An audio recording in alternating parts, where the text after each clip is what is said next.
So, Genesis 3:15. Бытие 3:15.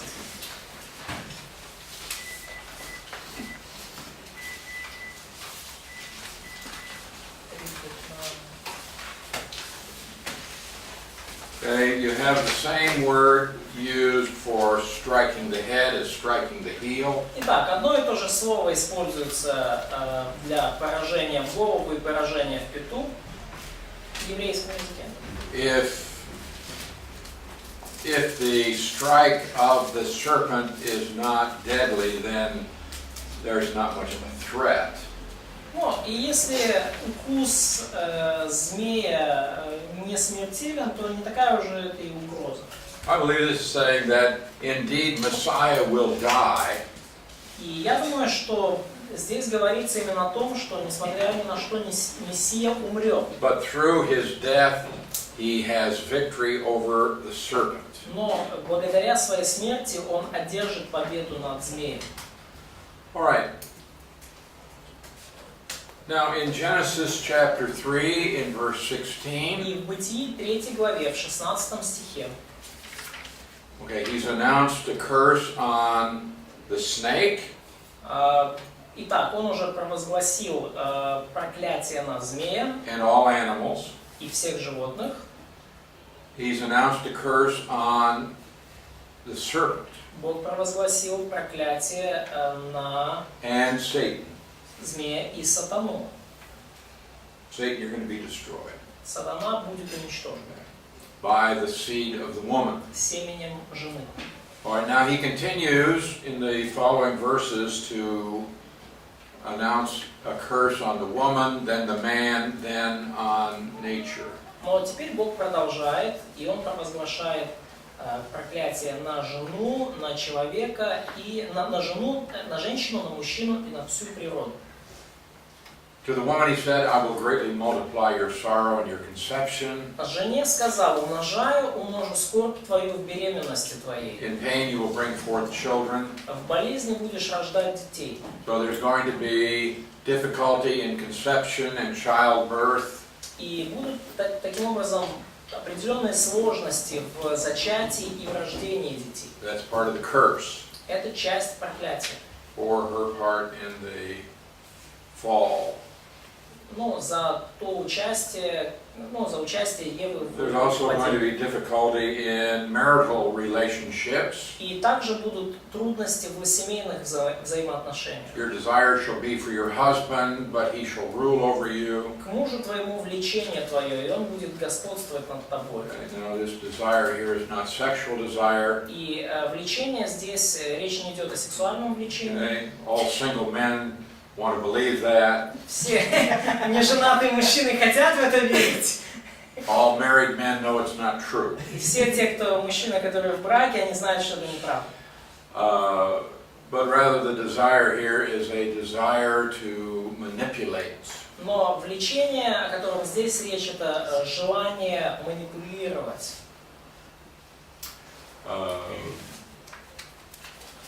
The only other time that this word is found in the Pentateuch is in Genesis 4:7.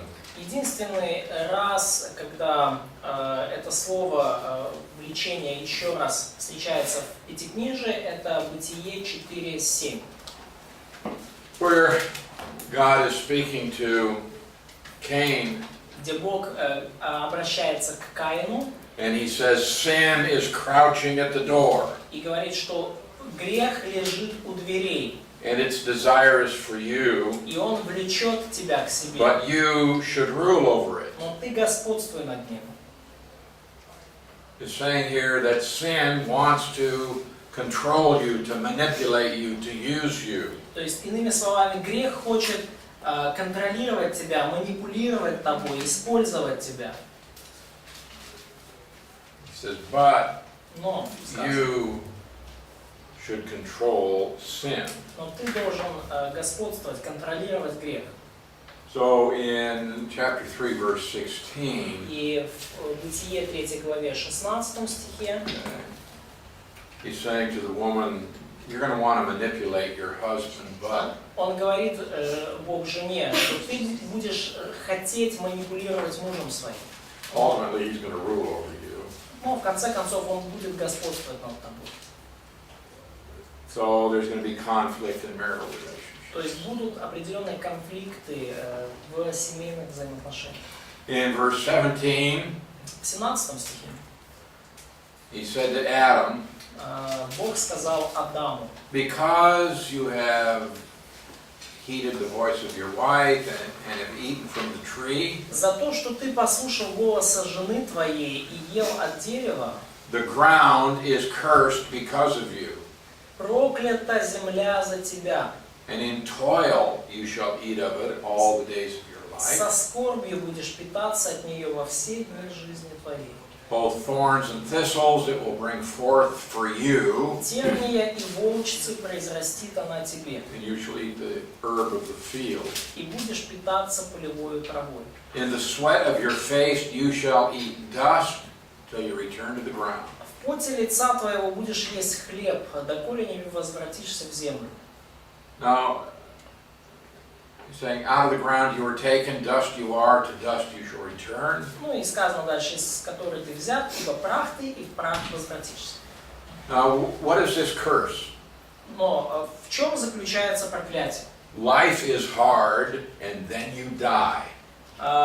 Проклятие в том, что жизнь твоя, Адам, будет трудной, а потом ты умрешь. This wonderful creation that God put man in is now going to work against the man. То чудесное творение, в которое Бог поместил мужчину, теперь начнет работать против него.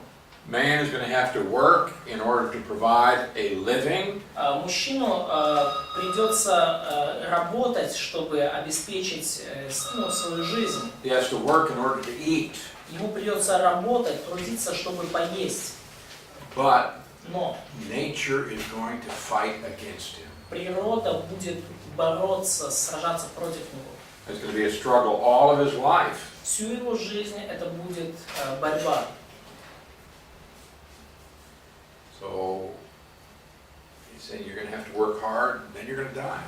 И Бог говорит Адаму: ты будешь в поте лица своего трудиться, а потом умрешь. So there's going to be frustrating labor and eventually physical death. И будет таким образом такой разочаровывающий труд и в конце концов смерть. Можно вопрос? Amen. The question.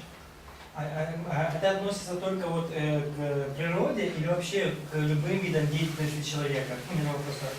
И второй вопрос.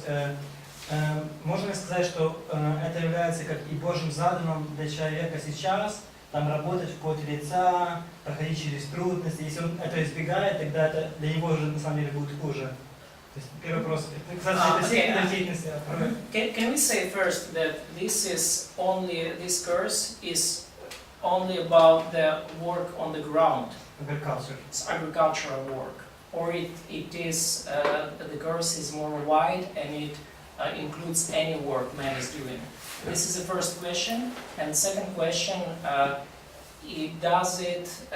является ли это не только проклятием, но и как и благословением, что именно так человеку нужно жить в этой сфере, иначе ему будет, если он, допустим, не будет работать в поте лица, ему будет хуже. Could this curse be also blessing, because if man won't work work hard, that will be worse for him. Okay, let me answer your second question. Второй вопрос сразу. На второй вопрос сразу отвечу. Work is a value word. Работа – это очень ценное явление и ценное слово. There is value in working. Есть ценность в труде. The very first picture we have of God in the Bible shows God working. С самого начала, как только мы видим Бога в Писании, мы видим Его трудящимся. Такой его образ. God is creating. That's work. Бог создает мир. Это работа.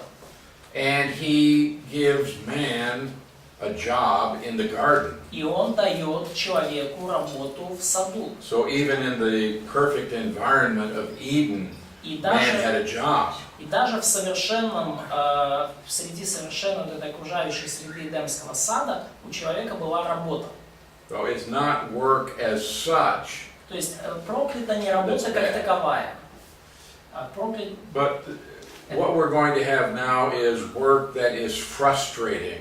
Но что сейчас мы наблюдаем, That's это работа, приносящая it's a разочарование. burden.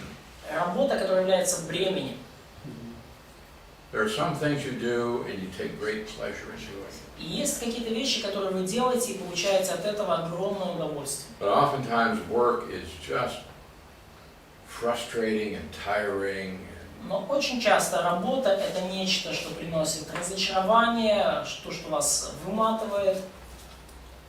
So I believe that the idea of work here is not simply with agriculture, but that's where it began with Adam. That's the only work he had.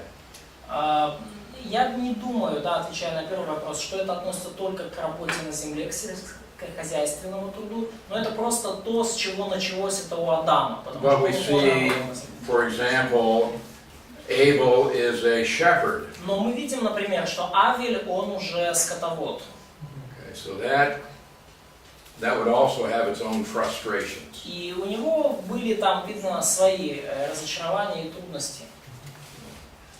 So the idea here is that there is a curse on man, and his work is now going to be toilsome, frustrating all of his life. И идея в том, что вот именно проклятие легло на труд человека, и теперь его труд, он в скорби и приносит разочарование, совершается в скорби и приносит разочарование в течение всей его жизни.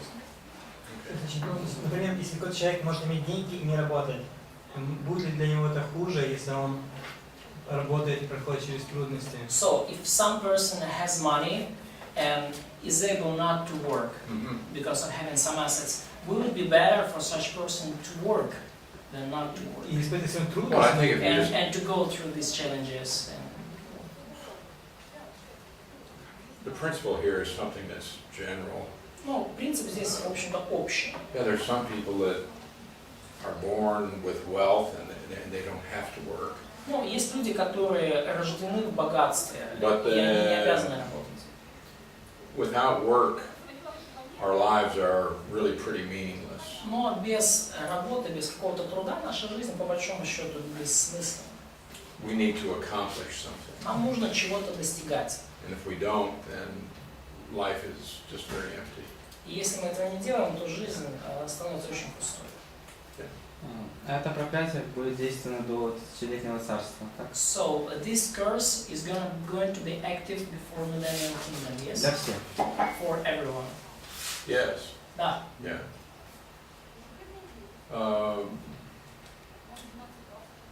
All right. Now we know that in the millennium, Да, и мы знаем, что в тысячелетнем царстве the curse will be removed. это проклятие будет удалено. So we have man is in the garden in a perfect environment. Мы видим человека в Эдемском саду, совершенное окружение.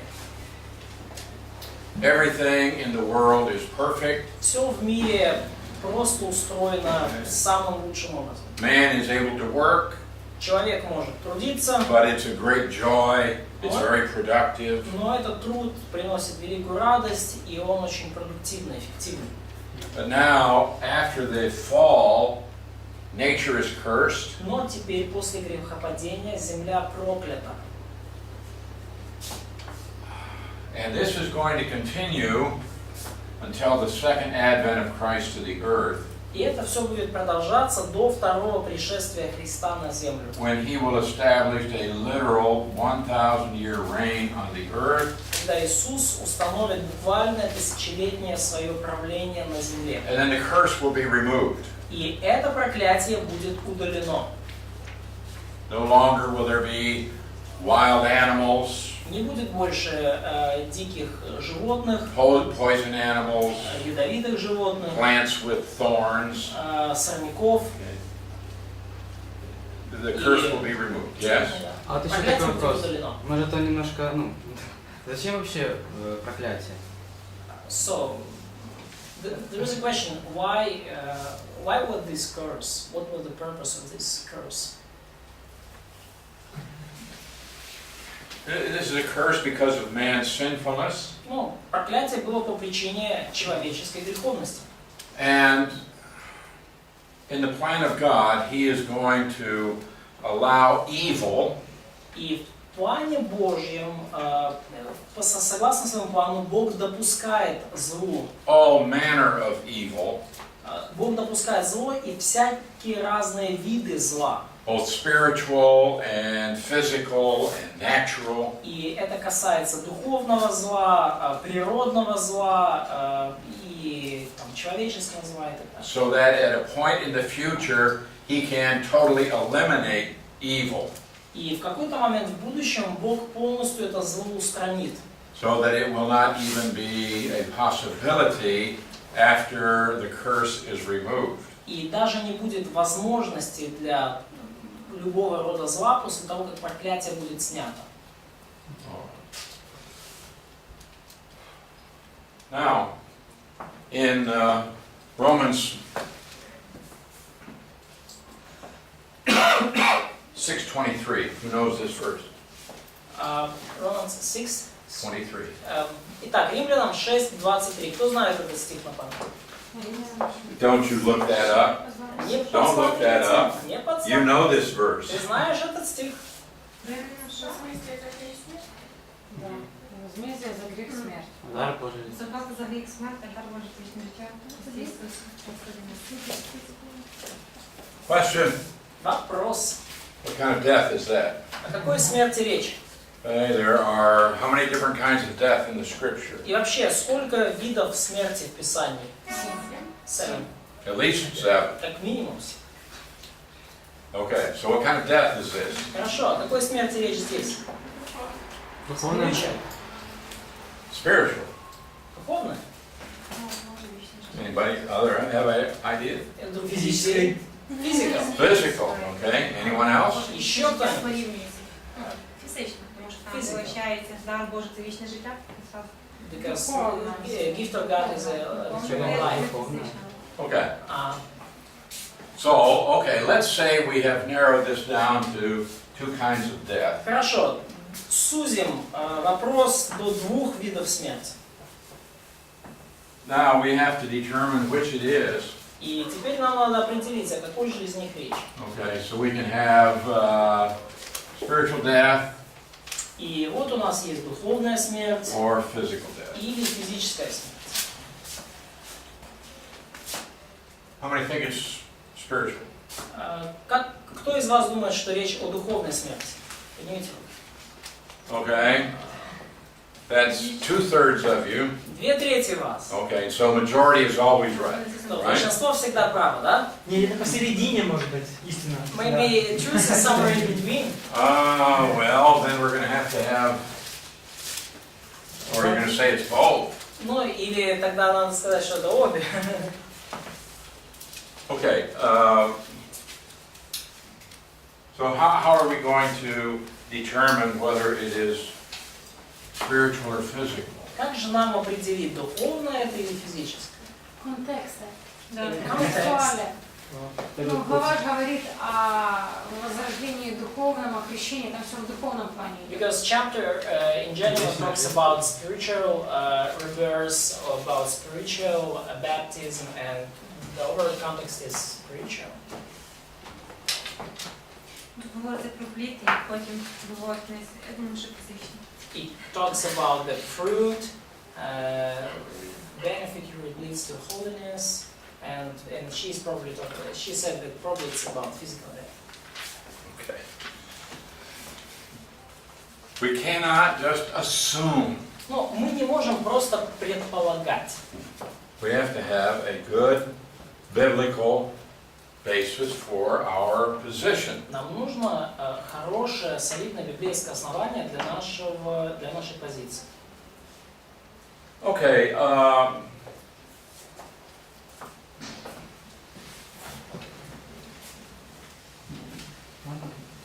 The question.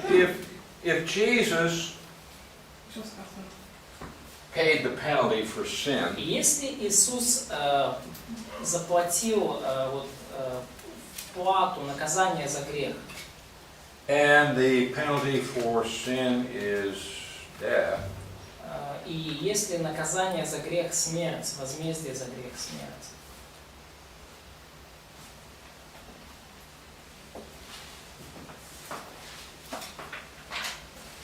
okay, let me ask this. давайте так спрошу. Let's go to John 11. Давайте откроем Иоанна 11 главу. Look at verse 26. Посмотрите стих 26.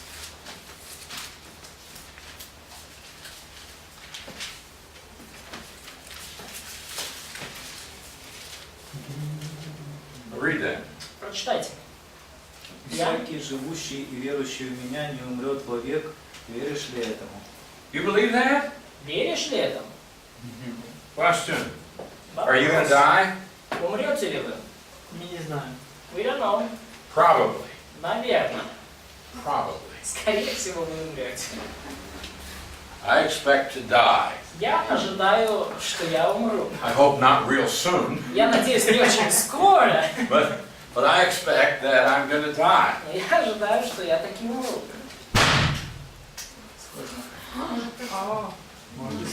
The angel of death just slammed the door. Ангел смерти хлопнул дверь, потому что...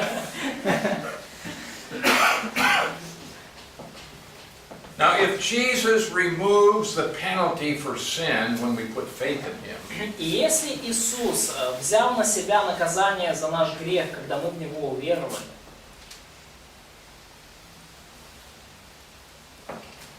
but we still die physically, но почему мы тогда все равно умираем физически?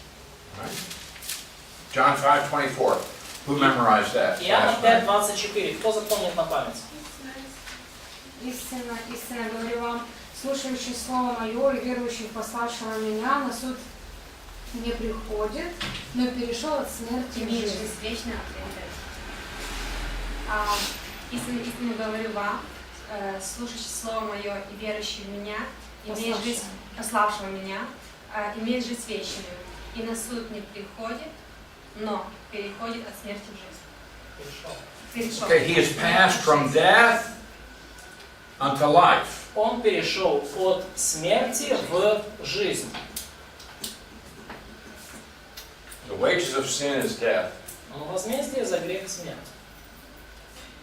But if I've passed from death to life, Но если я перешел от смерти в жизнь, then why am I going to die physically? то зачем же мне умирать физически?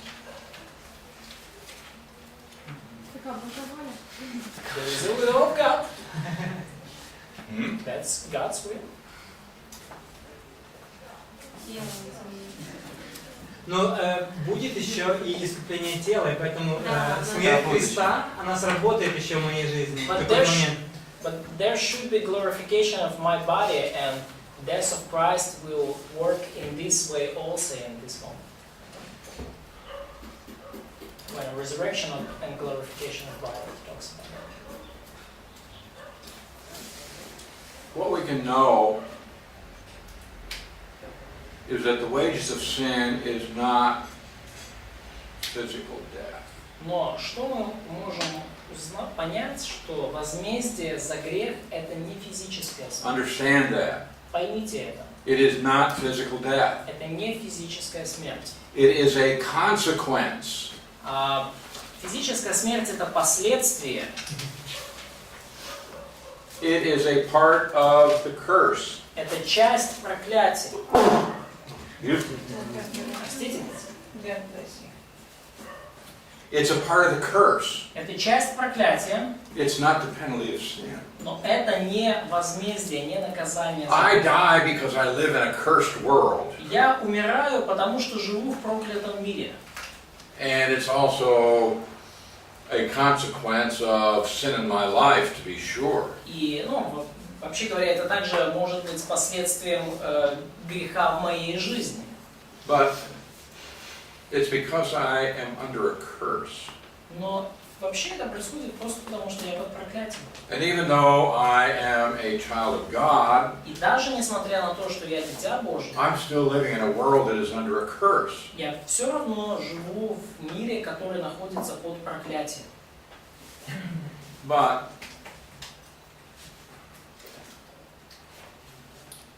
look at Isaiah 65. Давайте посмотрим на Исаию 65. Now here we have an account of the millennial kingdom. И здесь у нас повествование о тысячелетнем царстве. And look at verse 20. Смотрите, пожалуйста, на стих 20. Исайя 65, 20 стих. No more shall an infant from there live but a few days. Там не будет более малолетнего и старца, который не достигал бы полноты. So what this is saying, babies are not going to die. Ну, иными словами сказано, что дети не будут умирать. Nor an old man who has not fulfilled his days. И также не будет старца, который не достигал бы полноты дней своих. This means people will not die of old age. И это значит, что люди не будут умирать until old age or even. They will not die because they're old. Да, люди не будут умирать из-за старости, по причине своего возраста. So people in the millennium can live to be 1,000 years old. То есть люди в тысячелетнем царстве смогут дожить до своего тысячелетнего юбилея. People who die in the millennium are going to die because God's going to bring judgment on all of the criminals. И люди будут умирать в тысячелетнем царстве только по той причине, что Бог будет подвергать преступников суду. You see, in the millennium, the curse is removed.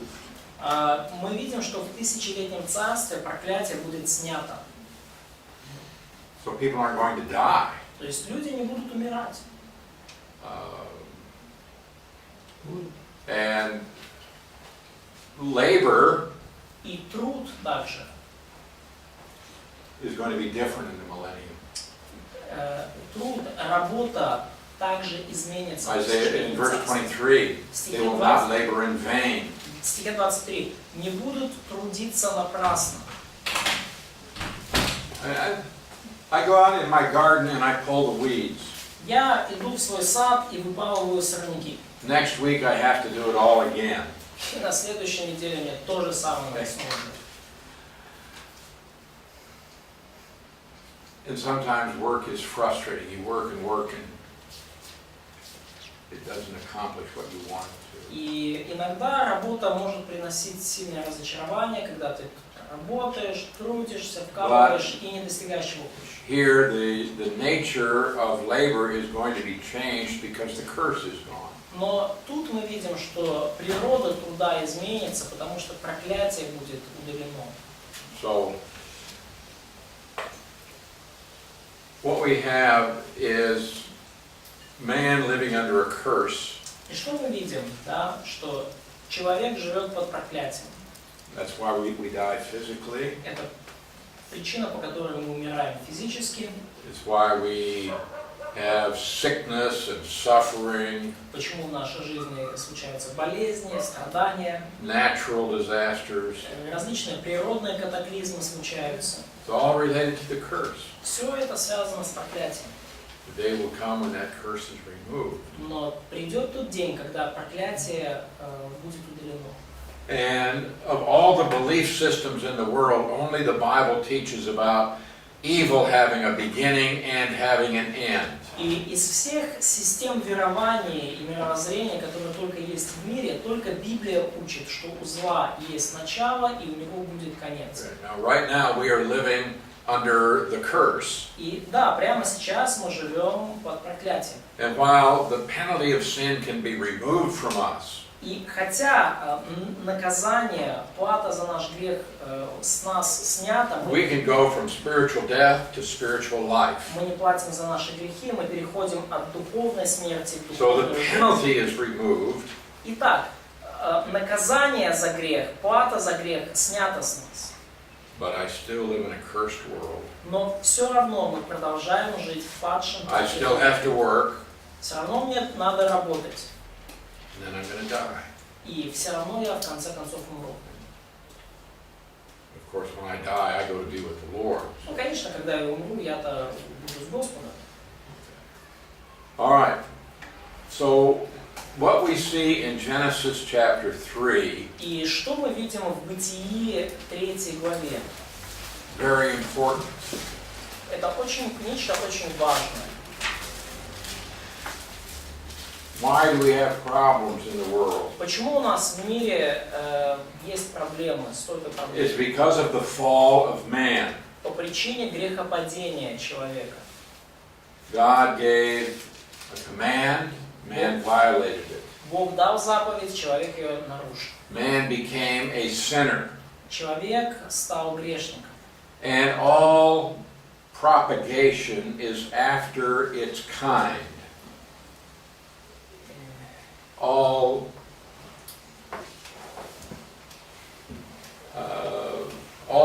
living things produce only their own kind.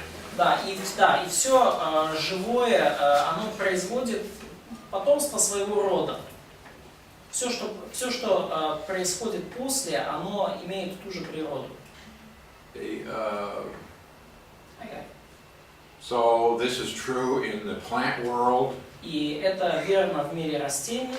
So that grapevines don't produce apples. То есть замечательный виноградник не принесет вам яблок. It's true in the animal world. И то же самое в животном мире.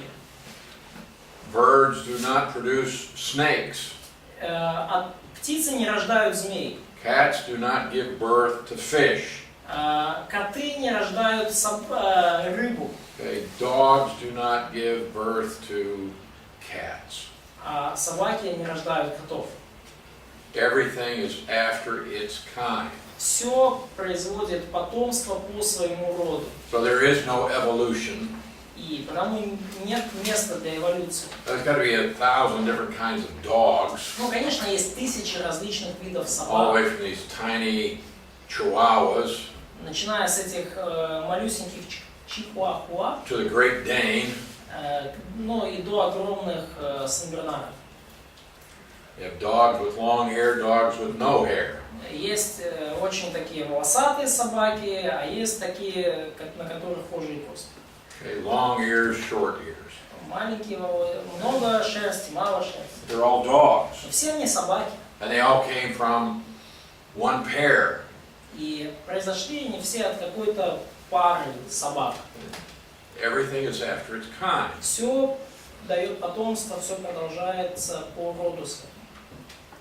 Same in the human race, И то же самое в человечестве. always after kind. И всегда мы все принадлежим к роду определенному. Now, man has become a sinner. И вот человек стал грешником. His nature has changed. Его природа изменилась. And now, each one who is born from Adam and Eve and their descendants is born a sinner. И теперь каждый, кто родился от Адама и Евы, и кто родился от их потомков, рождается грешником. We are born with a sinful nature. Мы рождаемся с нашей греховной природой. And we will see also that Adam's sin is charged against each one of us. И мы также видим, что грех Адама вменяется в вину каждому из нас.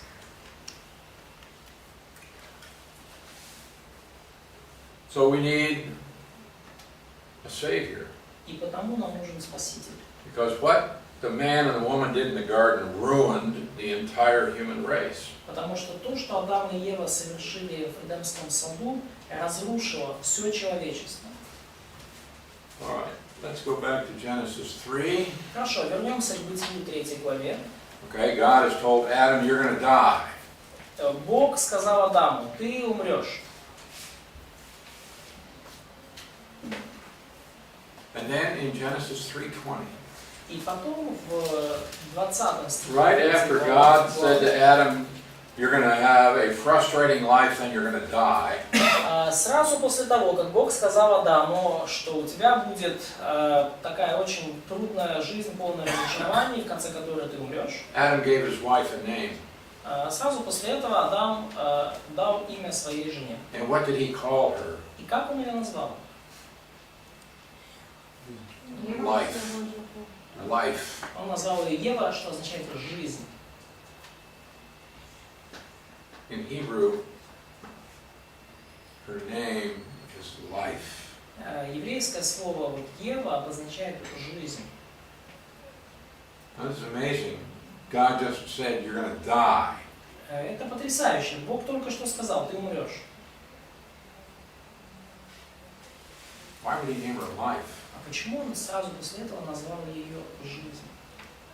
I believe it's because he understood the promise of Genesis 3:15. Я думаю, что это потому, что он понял обетование из 3 главы 15 стиха.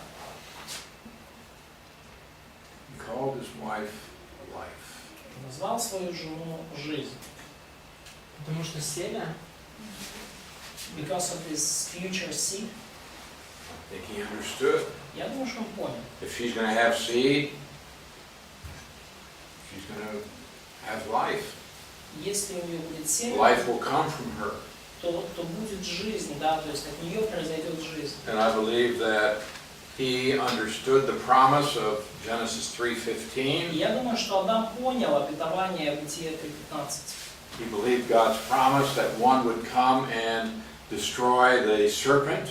Он верил в то, что произойдет некто, который уничтожит сатану. Паразит. Now in verse 21, Ну вот в 21 стихе. for Adam and his wife, the Lord God made tunics of skin and clothed them. «И сделал Господь Бог Адаму и жене его одежды кожаные и одел их». Now remember what they had done after they had first sinned. Помните, что они сделали после своего первого греха? They sewed together fig leaves Они сшили себе вот эти фиговые листочки, to try to hide their sinfulness. пытаясь этими фиговыми листочками прикрыть свою греховность. This is religion, this is human good, and God rejects it. Это религия, это человеческое добро, и Бог это отверг. The only way that we can solve the sin problem is to utilize God's provision. И единственный способ, которым мы можем решить проблему греха, это полагаясь, используя то, что дает Бог, то, что Он обеспечивает. Now, God made clothing for them out of skin. Но Бог создал для них одежду из кожи. Where do you get skin? А где нам взять кожу? Животные. From animal. Убить. From animals. Kill animal. Now, God could have said, let there be clothes. То есть Бог мог, конечно, сказать, да будет одежда. He didn't do that. из И змея он она сделал. стала. Maybe from snake. Змея. Probably not. Скорее всего, нет. Это было бы хорошо. God could have said, let there be skin. Бог мог даже сказать, да будет кожа. Or he could have made clothing for them out of vegetable material, Или он бы мог сделать для них одежду из какого-то растительного материала. like cotton. Ну, например, из льна. Хлопка. Хлопка. But he didn't do that. Но он это не сделал. It is reasonable to assume that God got skin from an animal. И вполне разумно предположить, что Бог взял кожу именно от животных. Now, in order to get skin from an animal, you have to kill it. Но для того, чтобы взять кожу животного, получить кожу животного, обычно вам надо убить животное. Have any of you ever skinned an animal? Кто из вас ever did Take the skin off an Кто animal? из вас когда-то свежевал животное, снимал кожу с животного? And a rabbit, a squirrel, Ну там кролика, еще deer, Свиньи goat, пиг. pig. вместе с Okay. собой. Какая рыба чистить? Рыба это. Just fish, just cleaning fish. Fish. Not quite the same. Ну, не совсем то же самое. Okay. It's a lot of work to take the skin off an animal. На самом деле это серьезный труд снять кожу с животного. Okay, if you take something like a sheep or a goat, Ну, допустим, представим какую-то овечку или козла. you're going to kill the animal. Во-первых, вам нужно убить животное.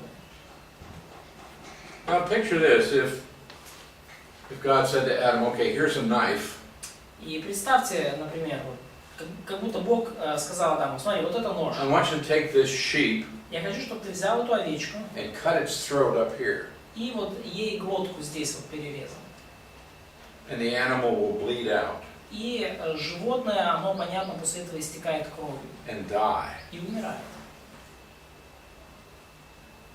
For the first time, the man and the woman see physical death. И это первый раз, когда мужчина и женщина видят своими глазами физическую смерть. First time. Первый раз. And they caused it. И это все из-за них они стали причиной. And that which had been alive, breathing, Вот эта овечка, она жила, бегала, дышала. beautiful. Красивая, прекрасная. Now, it's dead. А теперь она мертва. What do you do then? Что вы дальше делаете? Well, if you're going to skin the animal, Ну, если вы хотите, вам дальше надо Повесить снять за ноги кожу надо. с животного. Повесить за ноги. You need to hang it on well, the first you're going legs. to cut open the stomach, Ну, во-первых, вам нужно как бы надрезать, да, и, желудок внутри. empty out all of the insides. Все, что внутри, короче, там выпотрошить. Then maybe you will hang it up, Ну, может быть, да, потом подвесить за ноги. and you begin to cut the skin. И потом вы начинаете свежевать, снимать кожу. Девушки, все нормально, все. And that's a lot of work. Это большой труд. Логичнее сразу подвесить.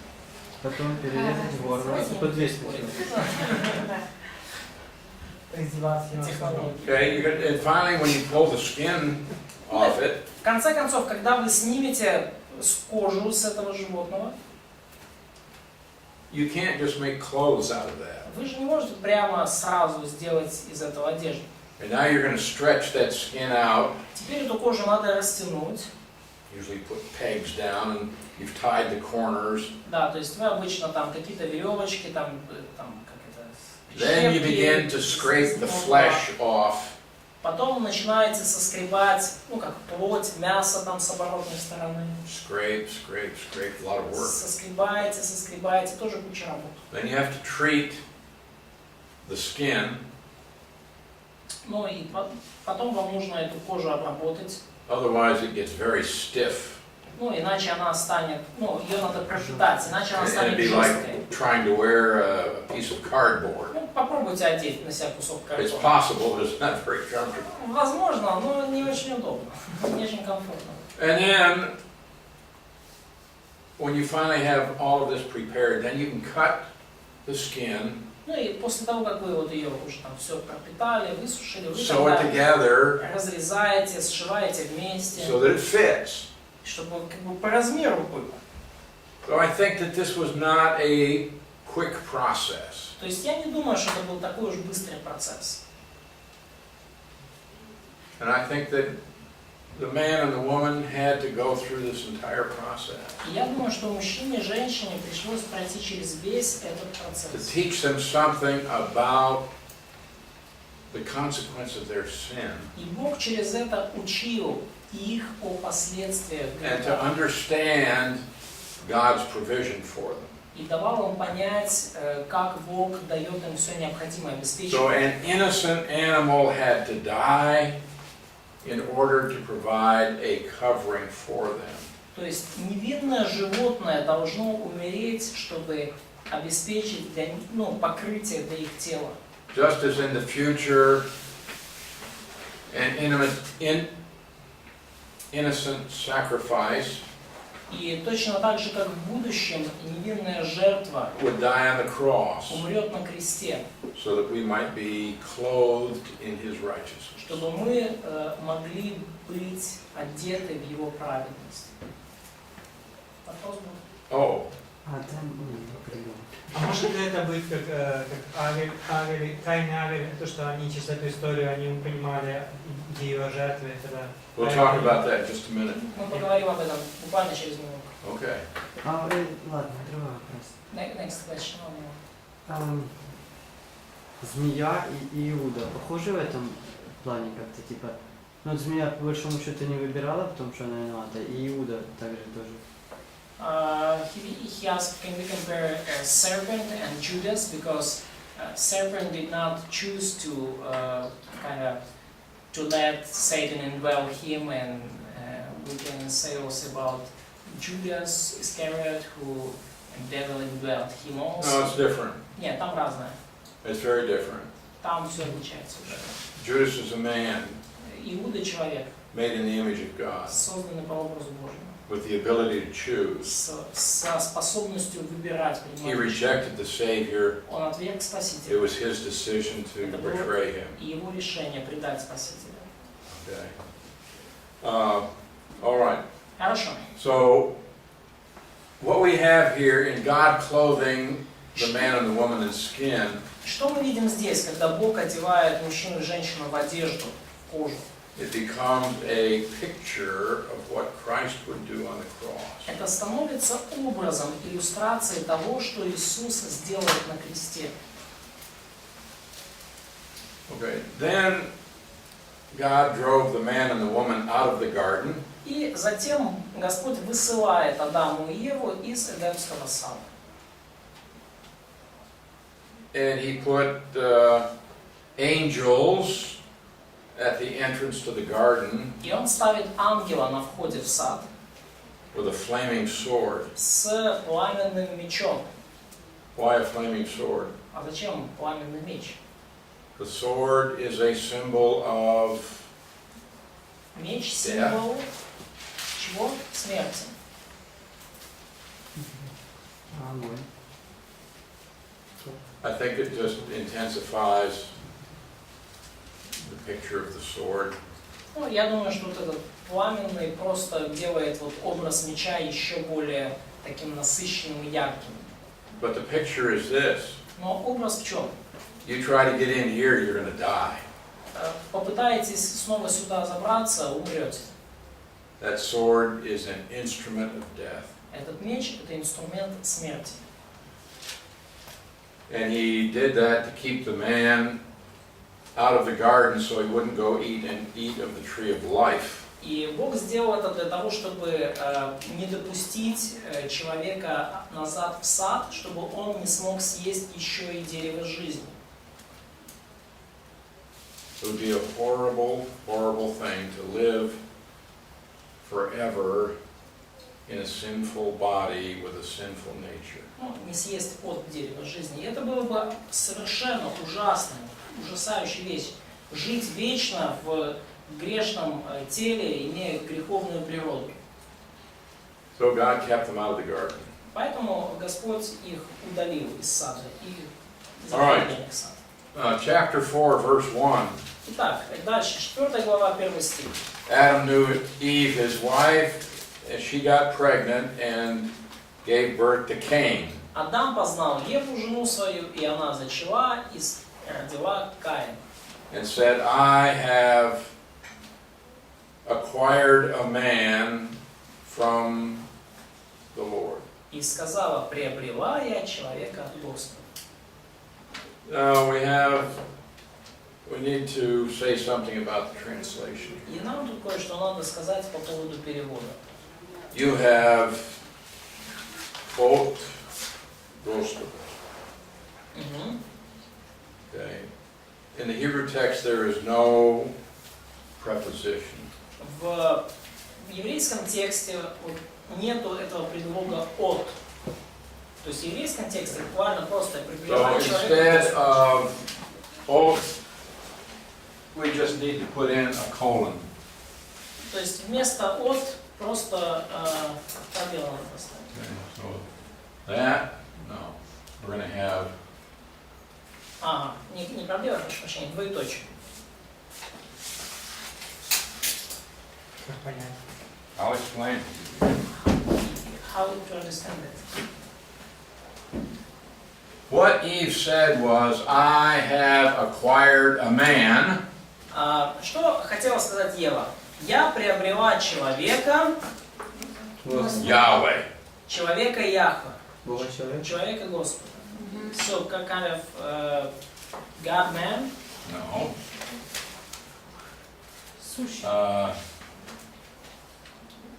That, Explain. X. that's not it. Yeah, X. Yeah, there we go. I have gotten a man, Yahweh, Я приобрела человека, Яхве, the Lord. Господа. Her theology is correct. Богословие у нее корректное. She understood the promise of Genesis 3:15. Она поняла обетование из Бытие 3:15. She was wrong in her identification. Но она просто немножко неправильно идентифицировала. Cain is not the Lord. Каин не Бог. He's not the Lord, yeah. Он не Бог, да. That's cool. Он не Господь. But that's what she thought. Ну, это то, что она думала. She thought that that promise was going to be fulfilled immediately. Она-то думала, что обетование это будет исполнено незамедлительно. Now, one of her descendants will be the Lord. Один из ее потомков и вправду будет Господом. But it wasn't Cain. Но это был не Каин. But at first she thought it was. Ну, вначале она думала, что Каин таки вот Господь. Нет, так она воспринимала как Бога человека или как? Человека. Что это и есть Господа. Мессия. So he was thinking that she was thinking that he is a Messiah and he is a kind of God and man in one person. Well, I don't think that at this point we have the revelation of the God-man. Ну, я не думаю, что в этот момент еще было какое-то откровение о Бога-человеке. Okay.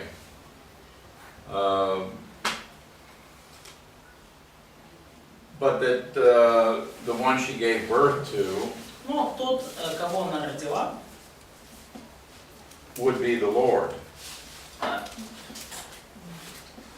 тот, кто от нее родится, действительно, рано или поздно от нее произойдет Господь. So she knew that the promise had been made that she would give birth and that this one who was born would destroy Satan.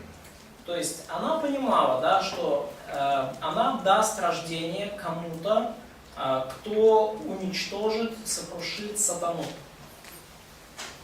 Это она понимала. And so she thought it was this firstborn. И она думала, что вот этот как раз-таки первенец, вот он и будет. In verse 2, she bore again, this time his brother Abel. И стих 2, и еще родила брата его, Авеля. So now we have Cain and Abel. И вот у нас есть Каин и Авель. Abel was a keeper of the sheep. Авель был пастырь овец, Cain was a farmer, а Каин земледелец. a tiller of the ground. Фермер, да, земледелец. All right, in the process of time, Ну и со временем. it's after some time, we don't Спустя know. несколько времени, мы даже не знаем, сколько времени. Cain brought an offering of the fruit of the ground to the Lord. Каин принес от плодов земли дар Господу. Abel also brought of the firstborn of his flock and of their fat. И Авель также принес от первородных стада своего и от тука их. The Lord respected Abel and his offering, И презрел Господь на Авеля и на дар его, but he didn't respect Cain and his offering. а на Каина и на дар его не презрел. Okay, what's the difference between the two offerings? В чем разница между двумя этими дарами, приношениями?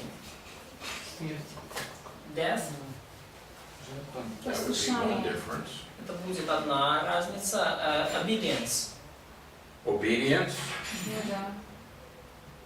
Послушание. Нужна жертва кровь, а тут принес просто Because фрукты. sacrifice takes blood, and that the Cain's gift was Okay. just fruits. Okay, let me ask a question. Давайте вопрос задам. In the law, later, did God ever command people to bring fruit? Уже позже, когда Бог давал заповеди, повелевал ли Он где-либо приносить Ему плоды? Да. Да. Где? В Моисеевом законе. In law Moses, opinion split. Но это позже, но это А, не ну, было это жертва за later. грех. Вопрос Это до. не было за грех Может, жертва. это But не they было were not payment for sin. Okay, well, where do we have a command here? Is there any command here Well, about yes, bringing an offering? Здесь ли какая-то, есть ли здесь, в этот момент, какая-то заповедь о том, какие приношения принести? Вопрос веры. Мы смотрим 11 главу Евреев. Maybe question, there's in phase, Hebrew 11. Okay. Ну да, вера, и плюс еще, ну, The first Каин phase. просто принес от плодов земли, а Авель первородная. Ну, то есть And, был самая and лучшая. also we see that Cain just brought some fruits, but Abel brought the firstborn. Каин просто That's подал. it's a great observation. Это великолепное наблюдение. We need to take note of these things. Oftentimes we just read very quickly and we miss important aspects. Нам нужно обращать внимание на такие вещи, иногда мы читаем очень быстро и пропускаем вот эти важные аспекты. Ну, может быть, это как аналогия одежды. Одна одежда, которую шили из растений, и потом кожаная одежда, чтобы убить животное, нужно и, ну, как опять мы видим растение, и опять мы видим мертвое животное. Maybe that's an analogy as the clothing from the plants that Adam and Eve made first, and the clothing from the animal that God brought, and this contradiction between plants and animals. Well, that's an interesting observation. Это тоже интересно. I wouldn't want to build a doctrine on that, but I think it's a very interesting observation. Я, может быть, не строю бы на этом какую-то доктрину, но наблюдение интересно. But I think that this is the kind of thinking that we need to do. Но я думаю, что вот такое мышление нам нужно в себе вырабатывать. And I want you to learn to think about the text. И я хочу, чтобы вы научились думать о тексте. Don't look to somebody else for all of your answers. Не ищите у кого-то другого ответы на все свои вопросы. So often I ask people a question Так часто бывает. Я задаю людям вопрос. and they sit quiet like fish, waiting for me to give them the answer. И они сидят, молчат как рыбы, ожидают, когда же я им правильный ответ скажу. What if no one is around to give you the answer? А что, если вокруг никого не будет, кто способен дать вам правильный ответ? Or you ask 50 people and no one has an answer. Или вы спрашиваете 50 людей вокруг вас, и ни у кого нет ответа. One of the things that I've discovered in this culture is people, they sit there and they wait for someone to answer the question. Что я обнаружил вот, в этой культуре? Люди сидят и ждут, пока кто-то ответит на все вопросы. You do the thinking for me, you give me the answer. Ты там за меня подумай и дай мне просто готовый ответ. I think there are a lot of things we can learn because others have studied before us. Ну, и, конечно, я думаю, что мы многому можем научиться от других, которые исследовали данные вопросы до нас. But you need to learn how to think. Но вам нужно научиться думать. So you have to ask questions of the text. И вам нужно задавать вопросы к тексту. And so sometimes I'll tell people, okay, you take this verse and write out 20 questions about this verse. И иногда я прошу людей сделать следующее. Вот бери этот стих и поставь к нему 20 вопросов. Okay, let's look at verse 4. Давайте посмотрим на 4 стих. It's a short verse. Это короткий стих. And you should be able to ask 20 or 30 questions about this short verse. Но вы можете поставить 20 или даже 30 вопросов к этому короткому стиху. Okay, what kind of questions would you ask? И какого рода вопросы вы будете Well, we задавать? start out with Abel. Ну, начнем с Авеля. Okay. Question: Какой вопрос правильный? Who is Abel? Кто такой Авель? It says he also brought.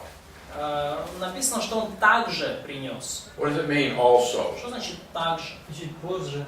Maybe later, Как кто-то. maybe as anyone else, Well. maybe as someone else. Или параллельно. А? То Параллельно. есть был, Maybe был parallel, кто-то. together at the same to- time. Yes, at the same time. Параллельно с кем? Вместе с Тайно. As Cain. it says, Cain brought. Ну, сказано вот так. Каин принес, Abel also brought. и Авель также принес. Okay. What does it mean to bring? Что это значит принести? Don't assume. Ну, не предполагайте. Взять и дать, принести. So, take and Положить. bring, take Куда? and lay down. Куда No, куда listen, принес? listen. Послушайте, послушайте. You can't assume that just because you know what the word is in your language, that this is what it means. There are different words for bringing.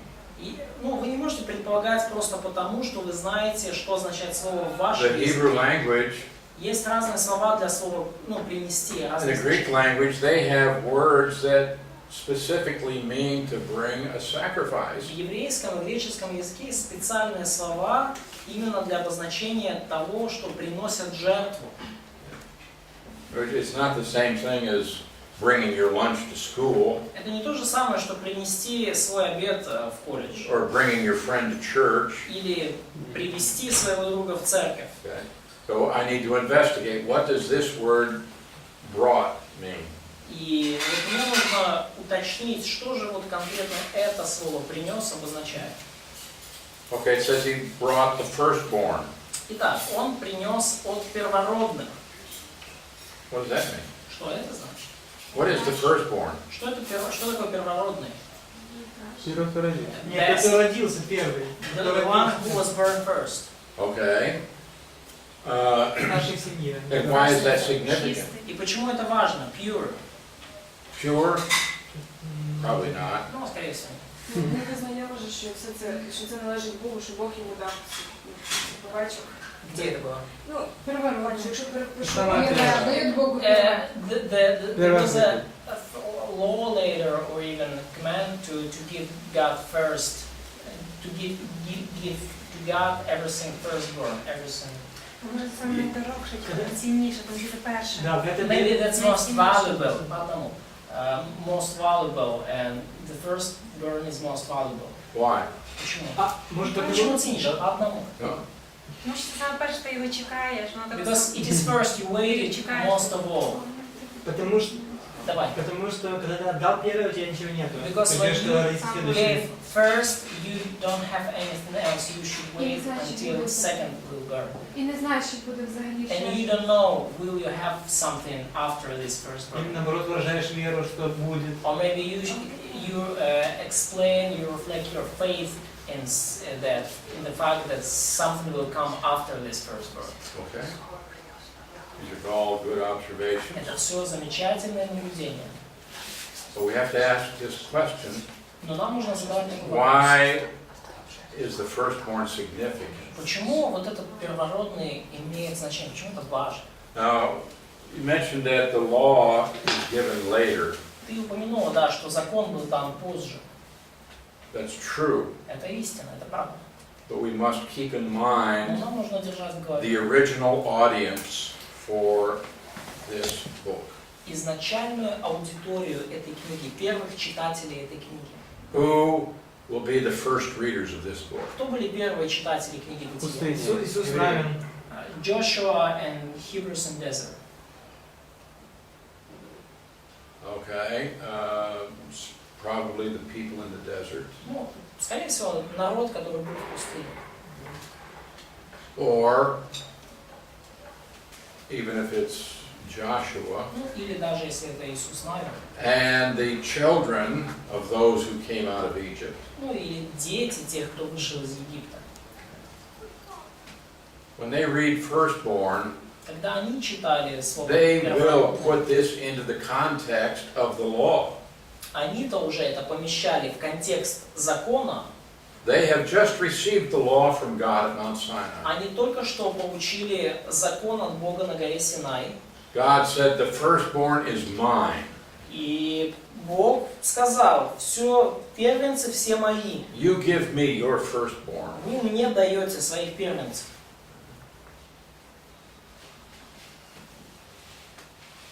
So here's Abel, and he is bringing the firstborn. Ну и вот Авель, и он-то приносит своих первенцев. Ну, Авель не знал, Можно вопрос? когда с Моисеем. But Abel did not know about the law of Moses. We are told that he didn't, that's right. Neither No, did it's not. Cain. Это правда, и Каин тоже не знал. But we have to think about why is this reported? Но нам нужно думать о том, а почему вот это нам об этом сообщили? Why is this included? Почему это включено в текст?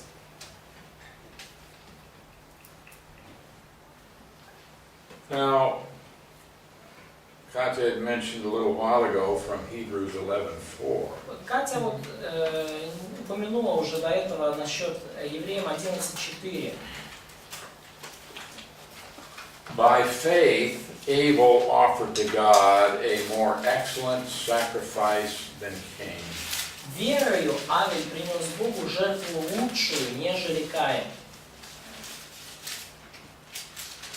Faith in what? Верою во что? What does faith mean? Что означает вера? What is faith? Что такое вера? Верно, Я невидимо. Уверенность в невидимом. Убеждение о том, о чем. Assurance in something you don't see. Ты тоже самое Да, сказал. я сказал. All right, so what do you think that Abel saw Как вы думаете, что Авель видел? that wasn't seen? Что он видел, что было невидимо?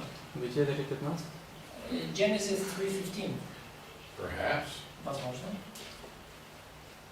If you have faith in something, Если вы верите во что-то, you have to have an object for your faith. то вам для веры нужен какой-то объект. Вы должны во что-то верить. If someone says, I believe, Когда кто-то говорит: я верю, what are you going to ask them? что вам нужно спросить у На него? что? What? What do you believe? Да, во что ты веришь? Oh, I believe in nothing. Ну, я верю в ничего. в Well, ничто. then that's not faith. Ну, это вообще-то не вера тоже. You have to have an object. Нужен для веры объект. So Abel has an object for his faith. He's believing something. У Авеля был объект для веры. Он верил во что-то. Богу? Обещание Бога? In God, God's promises. Да. And it's through that faith И вот этой верой, he obtained testimony that he was righteous. благодаря этой вере он получил свидетельство, что он What праведен. does it mean he was righteous? Что это значит, что он праведен? He's saved. Что он спасен. He has eternal life. У него он получил вечную жизнь. God testifying of his gifts. Бог засвидетельствовал о дарах его. Here's the difference. Вот в чем разница. Abel offers to God Авель принес Богу a sacrifice by faith. жертву свою верой, по вере. Understand something that we have in these offerings. Нам нужно понять кое-что относительно этих I find it жертв. very interesting these brothers bring their sacrifices at the same time. И это очень интересно, то, что братья принесли жертвоприношение в одно и то же время. One brings it in faith, Один принес жертву верой, по вере, believing God for something, доверяя Богу в чем-то. and undoubtedly in the faith there is also an expression of obedience. И, несомненно, эта вера была также выражением его послушания.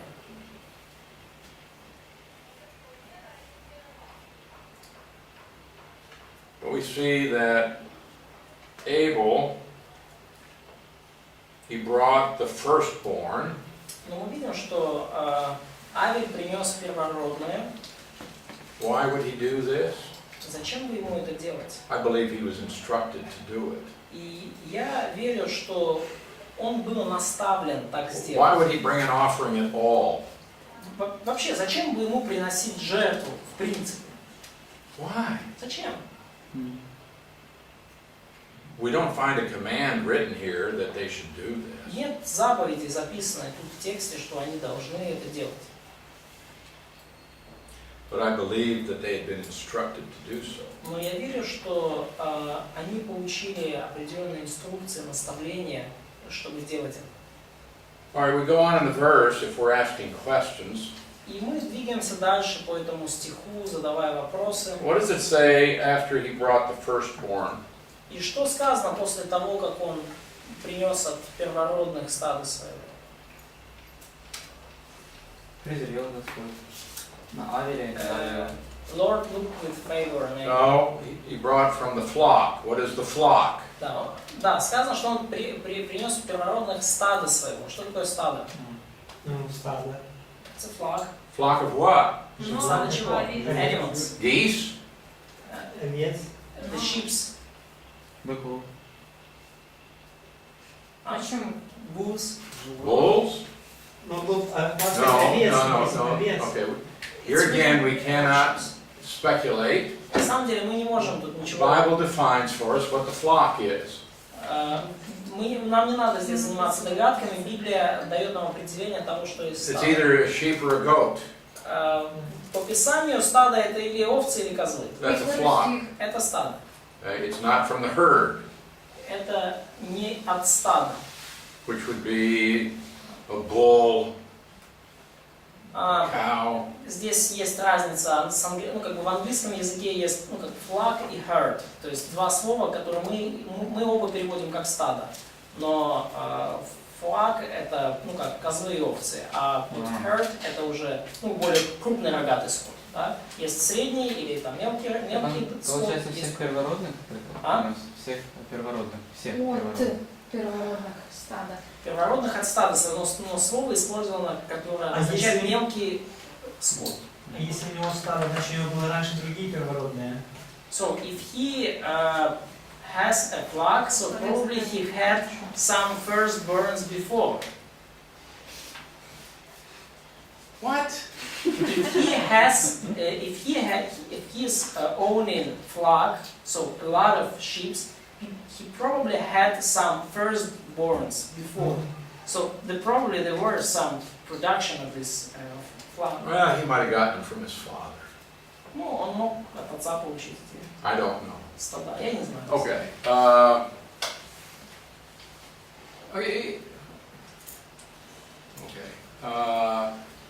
We have крупного и мелкого. Скот, жертву вашу и скота крупного и мелкого. Leviticus 1:2. Of the herd and of the flock. Leviticus 1:2, yes? Yeah. Левитам 1:2.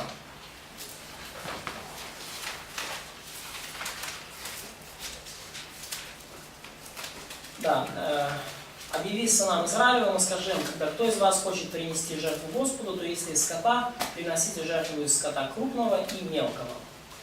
Вот, и эти два слова, они переводятся как herd и flock. То есть Okay. речь о мелком скоте. See, we have to ask questions. Вы видите, да, нам нужно задавать What вопросы. does this word mean? Что значит это слово? Then it says in Genesis 4:4, И далее сказано в Бытии 4:4. and of their fat. И что принес от первородных стада своего и от тука их. What does that mean? А что это значит? Тук это жир. Тук is Okay, fat is fat. Wrong. Неправильно. Not all fat is equal. Не все жиры одинаковые. Тук это жир особенный. So it's probably special fat. А что такое тук? Ну, я не знаю. Здесь держится. So what is the fat? Well, this is fat. Ну вот это жир.